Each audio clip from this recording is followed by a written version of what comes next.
Bienvenidas y bienvenidos a este segundo encuentro de directivas del sector eléctrico que organizamos aproximadamente un año, algo más de un año y medio después del que hicimos de la primera edición, que la hicimos también aquí, en este mismo salón de actos.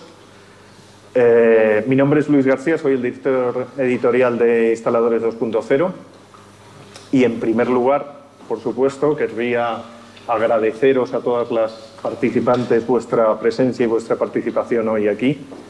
Es muy grato para nosotros contar con un elenco tan destacado de ejecutivas del sector eléctrico. De hecho, yo creo que probablemente me equivoque, pero yo no recuerdo una representación tan cualificada de directivas y de liderazgo femenino, que es el final de lo que vamos a hablar hoy aquí, tan cualificada en ningún foro del sector.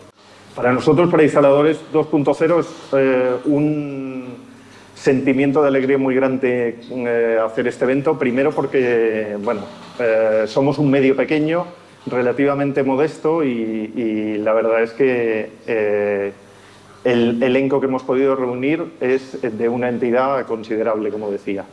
Y luego, en segundo lugar, porque se da la circunstancia de que en Instaladores 2.0 somos un equipo enteramente masculino y siempre ha sido así. No hay ninguna voluntad ni ninguna determinación en ello, pero siempre ha sido así. Somos un equipo muy pequeño, entonces, bueno, pues, ¿qué le vamos a hacer? No, ya os digo que no hay ninguna determinación en ello.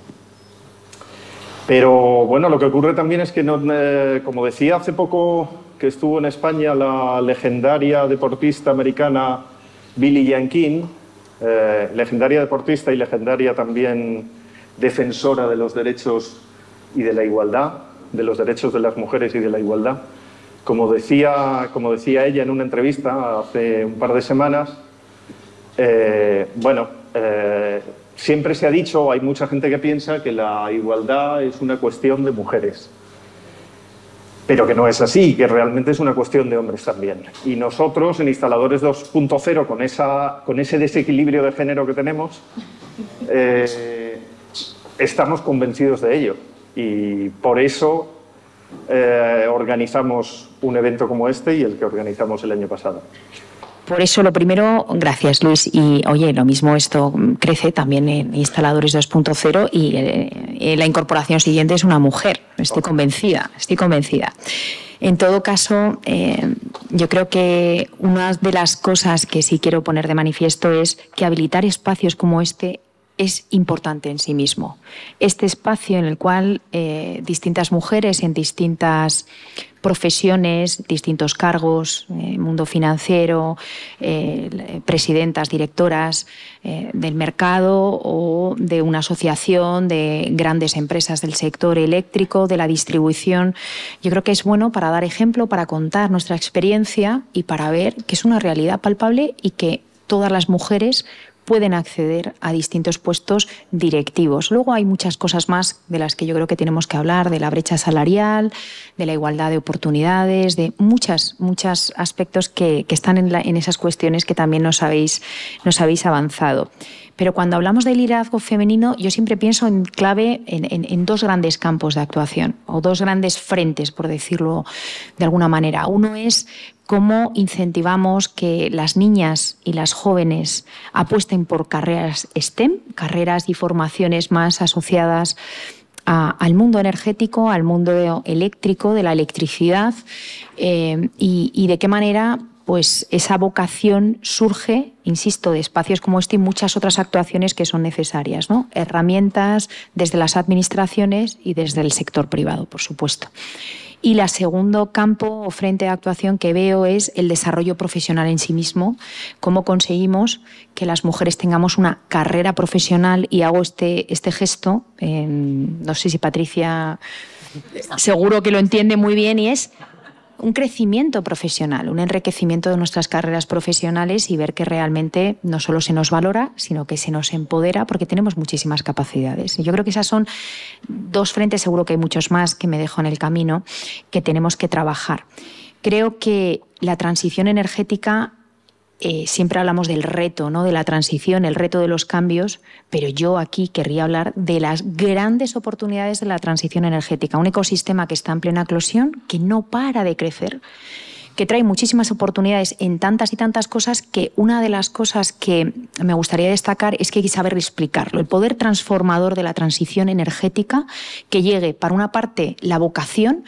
Es decir, no es una carrera difícil, una ingeniería, hablar de ciencia, hablar de matemáticas, la tecnología, sino es una carrera que te va a permitir desarrollar cosas que te permiten transformar el mundo. Y en este país, además, tenemos la suerte de ser uno de los países europeos con mayor concienciación en materia, por ejemplo, de cambio climático o en materia ambiental y en materia de apuesta clara y firme por esa gran revolución y transición en clave energías limpias. Y evidentemente la electricidad es protagonista en este gran cambio y transformación. Con lo cual tendríamos que ser capaces de explicar, cada una de las que estamos hoy aquí, ¿no?, qué es lo que hacemos, por qué motiva, por qué consigue transformar un poquito cada una de nosotras el mundo para dejar o el mundo igual o un poquito mejor a los que llegan, ¿no? Y eso yo creo que motiva y hay que explicarlo desde las más pequeñas a distintas carreras profesionales, que las niñas sepan de ese gran potencial. Todos esos estudios dejan claro las cifras, y las cifras siguen siendo muy mejorables, todas ellas. Las brechas salariales, las brechas en cuanto a participación femenina en el sector energético, en el sector eléctrico, evidentemente. Pero creo que, como decía antes, la gran oportunidad y esa vocación, yo creo, siempre de las mujeres de buscar el bienestar, buscar la mejora de la sociedad en sí misma, va a hacer que cada vez haya mayor implicación. Desde el punto de vista de lo público y lo privado, de la administración, es verdad que la brecha salarial no existe, porque evidentemente está todo regulado, pero la brecha de género también existe. Es complicado, y que lo diga yo, dices, bueno, como efectivamente, todavía es complicado, y cuando en mi propia Secretaría de Estado intento incentivar a compañeras, intentar puestos de director general, puestos de subdirección, bueno, son profesionales excelentes, todas ellas, y muchas veces la barrera viene de la mano de este lado, nosotras. Es fundamental tener información. Y hace tan solo 10 años, buscando estudios sobre equidad de género, sobre igualdad, había poquísimos, eran inexistentes. Sabíamos que existía una brecha porque, bueno, hoy es una excepción. El 90%, no, 99,9% de los eventos a los que voy son hombres, en su gran mayoría, en este sector, el sector energético y el sector de la electricidad. Pero es verdad que tener datos te permite afrontarlos de una manera más solvente y tener un sistema de seguimiento. Yo creo que es una de las herramientas importantes que cada vez hay más, ¿no? Tener datos y con esos datos afrontar de qué manera vas consiguiendo construir. La otra cosa importante es integrar desde las políticas, en este caso la administración, la equidad de género en todas ellas. Un ejemplo muy claro es tener una planificación, ¿no? Cuando planificas es mucho más fácil afrontar los retos. Hemos tenido una oportunidad inmensa con el Plan de Recuperación, Transformación y Resiliencia, y a la hora de valorar esas concurrencias que hemos hecho competitivas en todo el territorio, uno de los criterios tiene que ver con el empleo de la mujer.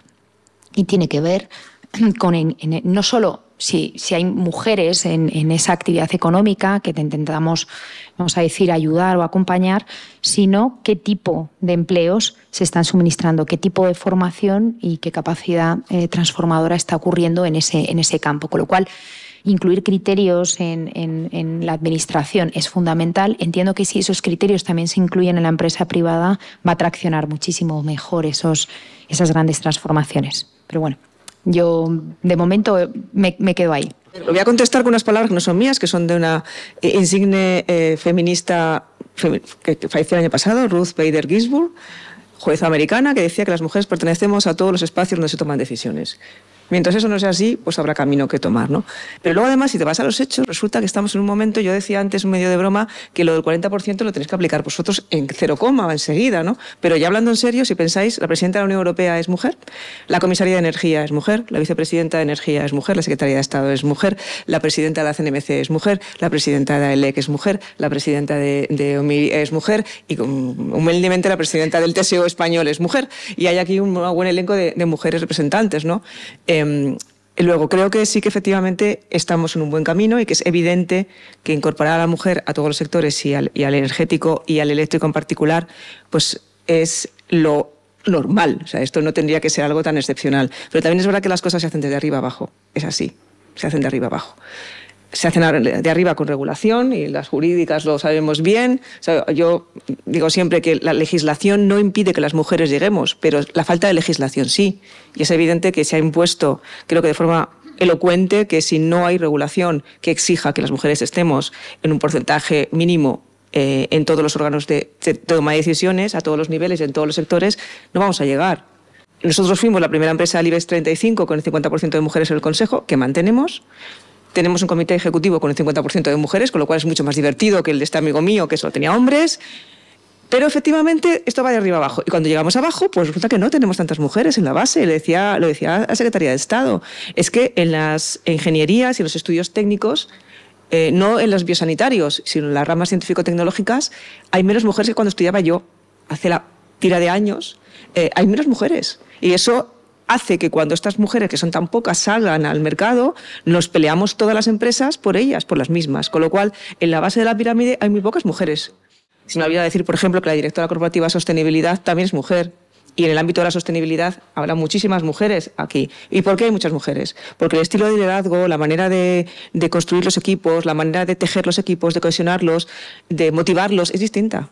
Y se basa por unos principios de cooperación. Es así, no de competición.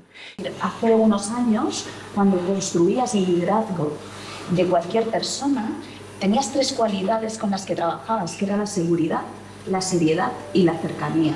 La seguridad y la seriedad eran 2 cualidades que casi solo le pertenecían a los hombres, eran cualidades masculinas. La seguridad tenía que ver con la fuerza, culturalmente siempre lo hemos asociado con la fuerza física. Y la seriedad con la madurez. Hasta hace poco a las mujeres ni siquiera se nos permitía eso, ¿no? Y en vez de hacer una cama, una goma, ¿no? Ahora parece, poco a poco nos vamos conciliando con todo ello.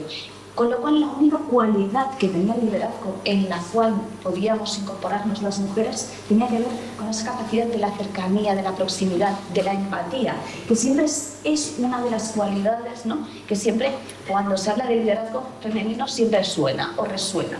Las mujeres son más empáticas, saben escuchar más. Y después también destacar una cosa que se ha dicho aquí, y es que muchas veces somos nosotras mismas las que censuramos ese liderazgo femenino. De hecho, desde el campo político, yo he tenido que estudiar el liderazgo femenino practicado por hombres, porque las mujeres aún no se atrevían a practicar ese liderazgo, porque durante siglos hemos estado escuchando aquello de que éramos el sexo débil. Por lo tanto, no nos atrevíamos a mostrarlo. En los inicios hubo un cierto debate sobre si la Asociación de Mujeres de la Energía tenía que ser solo femenina, o se podía aceptar que hubiera socios hombres. A lo que evidentemente no renunciábamos era a que el nombre fuera Asociación de Mujeres de la Energía. Y ahora ven, si crees que es una cruzada que merece la pena, el intentar dar visibilidad al talento femenino dentro del sector energético. Un 10%. Hay un 10% de valientes que finalmente se forman parte de la asociación, y he de decir que además razonablemente activos. Desde aquí, por supuesto, un minuto de marketing. Invitaros a todas a que entréis en la página de amner.es y veáis, en qué consiste la asociación, cuáles son sus objetivos y cómo estamos funcionando.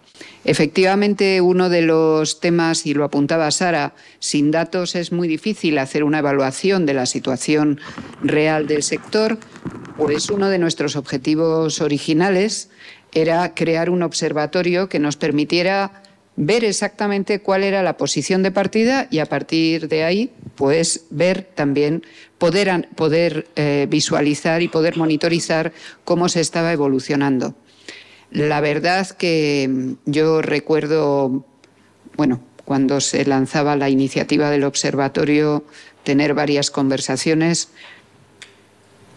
en la que varios hombres nos dijeron: es imposible, no vais a conseguir hacer un observatorio de esas características, las empresas no van a contestar, es muy difícil que recopiléis todos los datos. Bueno, pues lo hicimos. Lo hicimos teniendo que excluir del cuestionario todas aquellas cuestiones que hacían referencia a salario. Ahí, vamos, no, en fin, no me voy a parar en el anecdotario, pero esas cuestiones desaparecieron. Así que habla por sí mismo. Sinceramente, lo primero de todo, soy optimista. A la vista de los datos, soy optimista. Por otra parte, yo creo que también sobre la conciencia de que vivimos en el mejor lugar del mundo. Europa, digamos que tiene una conciencia de políticas de gender equality en todos los países que por un lado están promocionadas y por otro lado tienden al contagio, lo cual pues está muy bien. Y como consecuencia sí que observamos que hay una evolución lenta pero imparable sobre el incremento de la presencia femenina en todos los ámbitos. Y fijaros que en los datos que salen del observatorio, lo que se observa también es que se ha incrementado la presencia femenina en el entorno de cargos administrativos, en el entorno de mandos intermedios, y se ha incrementado también mucho en el entorno de la alta dirección. Otra cosa es que el porcentaje, pues todo depende desde dónde vengas, ¿no? En el único ámbito donde ha caído es precisamente en el ámbito más operativo, en el ámbito de operarios, donde teníamos en el 2010 una referencia por encima del 22-23%, que en el año 2020 se convierte en una referencia del 19%. Ha cambiado mucho el mundo. Yo empecé mi contacto con el sector eléctrico en Red Eléctrica precisamente en el año 1988, en el que me incorporo a la asesoría jurídica y a la Secretaría del Consejo, y mirad, se ha cambiado que yo era la única mujer del comité directivo durante todo el tiempo que estuve 7 años, y no hubo ninguna otra. Y ahora esto efectivamente ha evolucionado y esto ha cambiado, y de eso debemos estar optimistas, decía Carmen. Debemos estar satisfechas, pero creo que no es suficiente, no es para nada suficiente. O sea, eso es mi opinión personal, ¿no? En los niveles directivos hay importantes políticas públicas de igualdad que son absolutamente necesarias, y que en materia de contratación, en materia de ayudas, en el ejemplo que da el sector público, pero luego cuando bajamos y se ven los datos que tiene AEMENER, ya es muy difícil esa entrada de la mujer, y yo creo que allí la educación, la formación y también los contextos laborales son absolutamente necesarios. Y el sector eléctrico, yo creo, y esto lo decía Sara, yo estoy absolutamente convencida, bueno, el sector eléctrico siempre se está cambiando, pero ahora estamos en un proceso de cambio radical con la transición energética, en poder de transformación, y porque además la transición energética no es de que el sector eléctrico o el energético nos descarbonicemos, es un tema de que los ciudadanos involucra a toda la sociedad, a toda la economía, a todos los ciudadanos. Y ahí trabajar en este sector lleva ese plus de convencer y tratar de explicarlo a los jóvenes del poder de transformación que tiene. Y muchas veces lo que falta también es mirar a la mujer que tienes al lado, el hombre que está en puesto directivo, que mire y que vea las posibilidades que tiene. Eso en el sector público, las políticas de igualdad le ayudan. En el sector privado a veces es más difícil, pero ver que en esa posición va a poder hacerlo y confiar, porque lo pueden hacer. Bueno, primero, muchísimas gracias por la organización, Luis, y la verdad es que estoy encantada de estar aquí con estas mujeres. Creo mucho en la potencia de las comunidades. Creo que las comunidades suman y multiplican, ¿no? Y además creo que nosotras que estamos representando a grandes empresas, si no lo hacemos nosotras, ¿quién lo vamos a hacer, ¿no? Entonces me defino como activista. Es activista por la sostenibilidad, activista por el movimiento de las mujeres, que creo que es la gran revolución del siglo XX y del siglo XXI. O sea, creo que es así, ¿no? Comentaban antes, ¿no? Sara y Beatriz, y os escuchaba, ¿no? ¿Qué está pasando en el mundo de la transición energética? Yo creo que hay como 3 grandes transformaciones, que son transformación digital y transición energética, que no van a ocurrir sin la tercera disrupción que hay en el mundo, que es el tema del talento y el cambio y la transformación de cultura, ¿no? Y es a lo que yo me dedico en Schneider, que es a las personas, ¿no? Que es lo más bonito que te puedes dedicar y más precioso. Entonces, sin este tercer movimiento, que es el talento y la cultura, no van a ocurrir las otras 2. Y dentro de esta parte de talento y de cultura, pues nos encontramos, las empresas, ¿no? Y yo represento una empresa privada, Schneider Electric, ¿no? Yo creo que al final el mundo ya es 51% de mujeres, con lo cual hay un tema de no perdernos el talento femenino, que está y que es así, y que tenemos que buscarlo y potenciarlo. Las empresas tenemos una responsabilidad, pero este es un tema social. La educación me parece fundamental. Llegamos a las universidades y a los centros de FP, esto es tarde, hay que ir a los colegios, a las niñas de 10, 11 años y explicarles la importancia de generar vocaciones y de generar referentes y de explicar esto y de contar esto, ¿no? Y luego las empresas creo que tenemos una responsabilidad social con una ambición de ser el espejo de la sociedad en la que vivimos. O sea, sinceramente, yo sí llego a un lugar, yo cuando empecé en Schneider, en el año, siempre lo cuento, en el año 2007 fui a una reunión y era la única chica de 100. Es que te sientes infrarrepresentada, no hablas.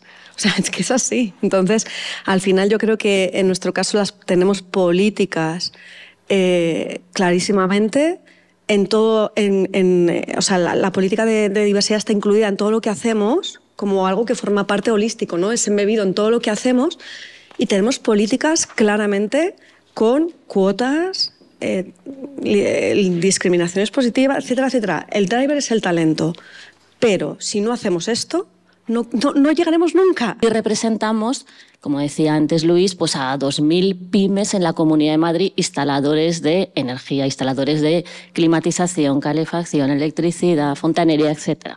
Es un mundo de pymes, empresas muy pequeñas, fundamentalmente pymes. ¿Y qué es lo que queremos en Agremia desde el punto de vista de un poco la igualdad? Pues queremos ser referente, porque al final una multinacional tiene recursos, tiene departamentos, áreas, personas, pero claro, al final las pymes no tienen eso y nosotros en Agremia pues hemos evolucionado también en los últimos años y este año estamos haciendo nuestro plan de igualdad. Porque al final queremos ser un foco para nuestras empresas. Que tú hablabas de las cuotas, yo también he evolucionado a pensar que las cuotas, yo no quería ser cuota, yo estoy en una junta directiva también de una mutua por cuota, y yo no quería ser cuota, pero es que si no eres cuota al final no llegas, el techo de cristal está ahí y yo he evolucionado, yo tengo mucha empatía para la gente que no cree en las cuotas, pues yo no creía en ellas, pero es que es verdad, yo no lo creía, pero luego al final es que son absolutamente, es un mal menor, pero mientras no haya una igualdad en el acceso de la mujer a estos puestos, al final yo, creo en ellas, evidentemente. Y he de decir, a colación de esto que, perdonadme que te haya interrumpido y me meta un poco en medio, pero es que es cierto. Se trata un poco de eso, ¿eh? De romper un poco el hielo. Soy la única del comité de dirección en Sonepar en España, ¿vale? Creo que somos 9 o 10, poca cuota ahí en ese comité de dirección, vamos trabajando en ello. A partir de enero cambiamos de jefe y pasamos a tener una presidenta mujer. Viene una mujer, cosa que me alegra muchísimo porque creo que va a potenciar, como hizo Beatriz quizás, lo que decía, que al entrar una mujer pues parece que no, pero ayuda mucho.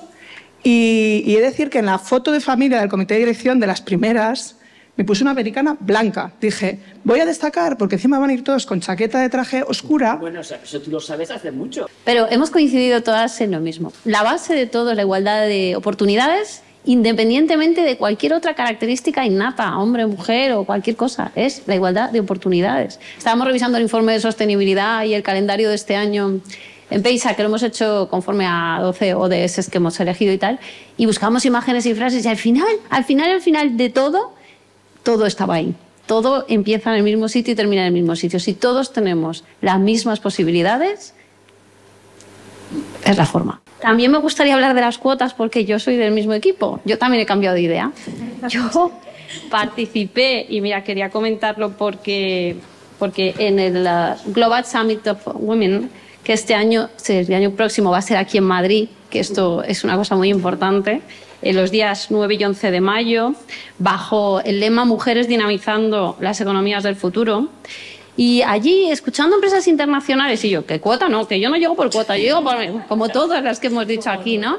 Entonces escuchas testimonios de grandes empresas que dicen que al Consejo de Administración se llegaba mucho por recomendación de las personas que había en el Consejo de Administración. ¿De quién era la persona de confianza de un hombre? Normalmente era otro hombre. La verdad es que todo lo que estoy oyendo aquí maravilloso, decías personas y yo digo respeto. Es que eso es algo muy importante, ¿no? Porque muchas veces dices, pero ¿cómo te comportas? Yo creo que esa palabra es clave, ¿no? En todos los foros donde uno esté.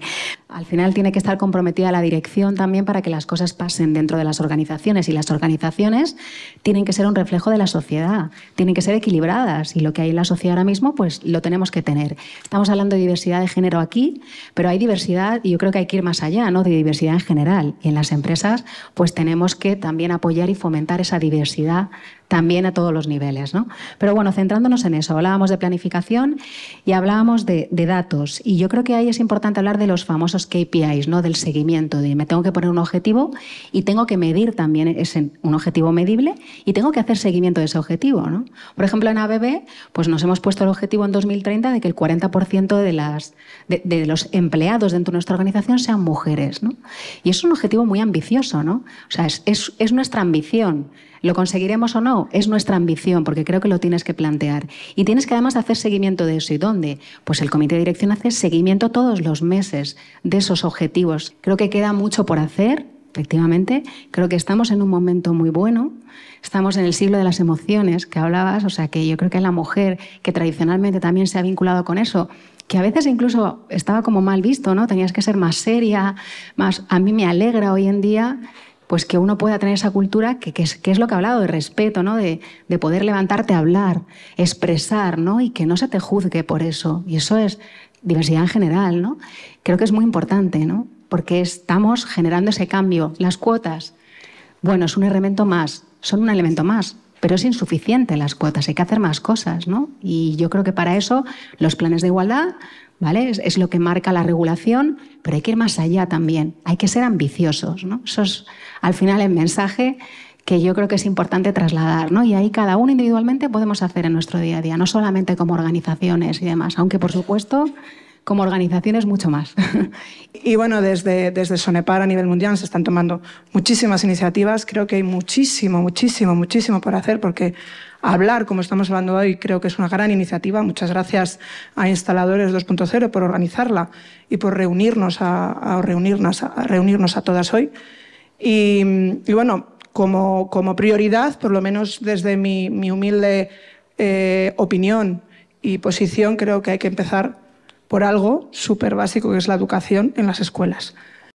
Nosotros es que estamos en un momento muy complicado ahora mismo, ¿no? Porque sumamos el tema de la escasez de personal, la escasez de técnicos a pie de campo, lo sumamos al tema de la desigualdad en el sector de las instalaciones, ¿no? Porque es que no hay mujeres instaladoras, o hay muy pocas mujeres instaladoras. Y es una pena, ¿no? Porque realmente tenemos virtudes y tenemos la técnica, podemos tener la formación necesaria, y yo creo que no nos atrevemos, no se atreven. Yo estudié Ingeniería Técnica Industrial y recuerdo, siempre lo comento con la gente a la que conozco, yo recuerdo que de 50 personas que había en el aula, éramos 5 mujeres. El momento de falta de profesionales creo que hay que aprovecharlo, es fundamental aprovecharlo. Y hay que ir a los institutos y hay que decirlo, y es que vas a un instituto, yo no sé en el resto de las provincias o en el resto de los lugares, vas a un instituto y hay 2 mujeres, o sea, me refiero a un instituto de rama técnica, de electricidad, y hay 2 mujeres, una mujer Es una pena. Quería resaltar pues que compartimos eventos y hemos comentado en los últimos eventos pues la presencia de la mujer ha aumentado. Hemos estado en una entrega de premios hace poquito y uno de los comentarios que había generalizado, ¿verdad?, era que al subir a la entrega de premios había mayor presencia femenina. Yo creo que han entrado muchos departamentos, sobre todo de recursos humanos, de marketing. Creo que no tanto de ventas. A nivel particular en la empresa, yo quiero resaltar que yo he aprendido mucho también de mis compañeros. O sea, venía de un ámbito bastante más femenino y al entrar en la empresa fue un choque para mí porque era jovencita y estaba en un grupo muy masculino. Entonces, yo nunca he querido ser más de lo que soy. Creo que me lo he tomado con mucha diplomacia y entonces, pero fue un choque, claro. O sea, venía de un sector totalmente diferente y he aprendido muchísimo de ellos. O sea, que yo realmente creo que hay que defender la igualdad, porque al final uniendo nuestras virtudes y las suyas, las de masculinas, creo que se hacen grandes cosas. Igual que yo he aprendido mucho de ellos, me gustaría que ellos tengan, después de 14 años, la visión de que hayan aprendido cosas de mí. Es cierto que hay diferencias entre hombres y mujeres y la diferencia está bien, no es nada negativo, ¿no? Y creo que también lo tenemos que estimular. Entonces, en comunicación hay muchísimas. De hecho, hay muchos malentendidos en las empresas a través de la comunicación, incluso no verbal. Es decir, los hombres cuando se acercan, en general lo hacen de lado, las mujeres lo hacemos de cara. E incluso las sonrisas. A mí muchas mujeres a las que asesoro lo primero que me decían o lo que me pedían era, por favor, Patri, intenta que sonría menos. Dime cómo puedo sonreír menos, porque esto al final me genera problemas, ¿no?, dentro de un ámbito tan masculino. Yo creo que el síndrome de la impostora, yo ahí sí estoy muy de acuerdo, porque al final uno habla en primera persona, ¿no? Pero cuando te han ofrecido un puesto, un cargo, y se lo ofrecen a un compañero, es que es lógico porque se lo merece y además lo acepta, pero por supuestísimo. Y cuando te lo ofrecen a una, te planteas, porque han pensado en mí, estaré a la altura y cuando, o sea, de verdad, y me ha pasado. Entonces, eso sí que también lo he superado y yo al final si te ofrecen algo es porque realmente han pensado que vales y punto, como a cualquier otro. Y es así de simple. Pero es verdad que de entrada, no sé si por sesgo, si por educación, por lo que tenemos, pero es verdad que nos planteamos si valemos o no. Entonces yo también pienso que un hombre, aparte de que a lo mejor no mira las capacidades de una mujer para promoverla, yo también creo que él es más cómodo porque está acostumbrado a tratar con hombres y está más cómodo en un comité en el que sean todos hombres, porque saben cómo actuar, saben qué mecanismos utilizar, o sea, qué interlocución, o sea, qué forma. Y claro, viene una mujer y tiene que acostumbrarse. Y yo sí que creo que eso, aunque a lo mejor puede parecer una tontería, sí que es un elemento clave muchas veces en las tomas de decisiones de promoción, la interlocución. No por mala idea, no por muchas veces, sino porque es más cómodo. Hay una cosa que no hemos puesto sobre la mesa, pero es que hoy en día existe todavía, sobre todo en las empresas familiares y quizá en instalación también se ve bastante, la sucesión en base a género. Existe en el año 2023 y eso está ahí y lo tenemos que ver. Y en el lado contrario, yo lanzo un órdago. Hablamos de las cuotas del 50%, no sé qué. ¿Por qué no el 80%? Si somos personas, podemos ser todo mujeres, todo hombres, si lo normalizamos, el 70%, el 60%, no nos limitemos. Luchemos porque seamos todos iguales. Es que es una absoluta obligación de la empresa observar y ejercer la prevención de esto. Está ahí. El fin social de la empresa es ese, ¿no? Queremos una gobernanza justa, queremos contribuir a la sociedad. Esa es nuestra función. A mí esto me parece fundamental, o sea, esta forma de contar las cosas en las organizaciones, esto no va de KPIs, no va de targets, va de ambición y del tipo de compañía que quieres ser, reflejo de la sociedad en la que vivimos, porque al final esto tiene impacto en tu negocio, o sea, que al final las compañías, y hablo de esta parte, no estamos aquí, están ¿qué ganar, no? Dinero más, pues al final tiene impacto, talento atrae talento y es así, ¿no? Y yo creo en la igualdad de oportunidades, no todos somos iguales. Creo en que todos tenemos que tener igualdad de oportunidades, pero lo que somos es únicos. Yo soy presidenta del operador del mercado de electricidad. Somos 107 personas. Las últimas 4 vacantes se han cubierto con 4 hombres. Os podéis imaginar que soy presidenta de Almener también, con lo cual, aparte del plan de igualdad, etcétera, pues es muy importante que el 50% del Consejo de Administración sea femenino, pero es mucho más importante que el 50% del Comité de Dirección sea femenino. Y eso sí que no pasa. Porque lo del Consejo de Administración tiene otra connotación muy distinta. Pues bien, por más que, en fin,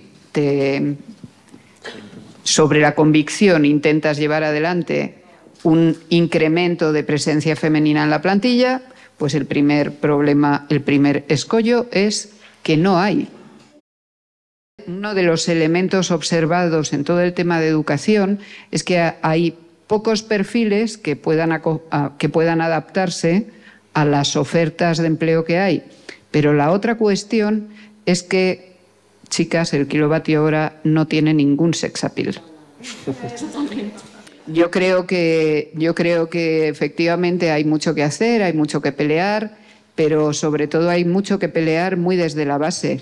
Yo creo que en el mundo en el que nos movemos, muchas de las que estamos aquí, sobre todo cuando hablas de grandes corporaciones, el objetivo está ahí. Y luego barreras cotidianas, todas. Pero verdaderamente tenemos un problema que es el sector energético y otro problema que es la falta de perfiles femeninos. Con lo cual, por mucho que las que ya tenemos años, pues hagamos una cruzada, si no tenemos quien nos siga, se nos va a acabar el objeto. La urgencia, Carmen, es cada vez mayor, porque la transición energética demanda eso cada vez más, ¿no? Entonces, digamos que es una urgencia doble. Sí, sin duda, sin duda. Así hay que asumirlo como una urgencia, pero a la que hay que mover las conciencias, porque espontáneamente esto no sale. No. Totalmente. Nosotros tenemos una escuela de formación en la asociación que va al año. Estamos formando a unos 2.000 técnicos, y digo técnicos porque son técnicos, no son técnicas. Nos cuesta muchísimo y estamos hablando de gente que va a ser luego técnicos, y que es un país para mí que tiene industria y quiere desarrollarse, tiene que tener muy buenos técnicos, y desgraciadamente la formación profesional ahora está mejor valorada que cuando yo estudié, efectivamente, pero no están llegando chicas. Nosotros damos cursos pues, para ser instaladores de climatización, de energías renovables, de fotovoltaica, y aquí Maite lo conoce bien. Y al final, pues cuando llega una chica, casi la cogemos, le hacemos entrevistas para que sea un poco visible. Es verdad que estamos emprendiendo campañas desde la asociación, pero entonces somos muy pequeñitos. Al final yo creo que tiene que ser la suma entre todos. Y estamos de la mano yendo de empresas grandes, que ahora pues, se está llamando empleo verde al de nuestro sector, y ya es más bonito, es un poquito más glamuroso decir que estamos generando empleos verdes. El 54% de los títulos superiores de enseñanza los obtienen ya mujeres en España. Sí. Ya, ¿pero dónde? Claro, eso suena fenomenal, pero en nuestro sector no están. Parece que la energía son señores vestidos de gris. Pues la energía tienes que vértela con unos cuadros y con un tono de voz mucho más amable y no necesariamente grave, ¿no? Y lo de poner voz femenina a la energía creo que puede ayudar. El síndrome de la impostora, que os hablaba antes, las inseguridades, siempre se postulan en las personalidades de éxito, es decir, las personalidades que el puesto es más alto, es decir, en las posiciones inferiores. En un mozo de almacén, el síndrome de la impostura no suele aparecer. Aparece por culpa del éxito. Las mujeres no nos han enseñado a tener éxito. Eso que estáis comentando, es que hay que hacerlo más atractivo, también es un poco de sesgo, y lo estamos teniendo nosotras aquí ahora mismo, ¿no? O sea, que por eso lo de educar es tan importante. Bueno, porque ya no estamos poniendo, como yo digo, que sí, que existe, ¿no? Pero la venda antes de la herida, ¿no? Ya estamos diciendo, oye, no somos atractivos, no somos sexys, no somos... ¿Por qué? Igual es que no hemos comunicado bien nuestro valor, ¿no? O sea, creo que hay un poco de sesgo también, y lo hay habitualmente. Muy bien, pues más o menos estamos sobre la hora prevista que habíamos previsto para concluir. Agradeceros, no sé si alguna quiere aportar algo más al debate. Agradeceros a todas vuestra participación, de verdad ha sido muy enriquecedor. para nosotros. Y nada, simplemente agradecer también a los patrocinadores de la jornada y deciros que a continuación tenemos un cóctel al que estáis todas invitadas aquí y invitados también, y en el que podemos seguir ampliando la conversación ya de un modo más particular. Pues muchas gracias a todas. Gracias.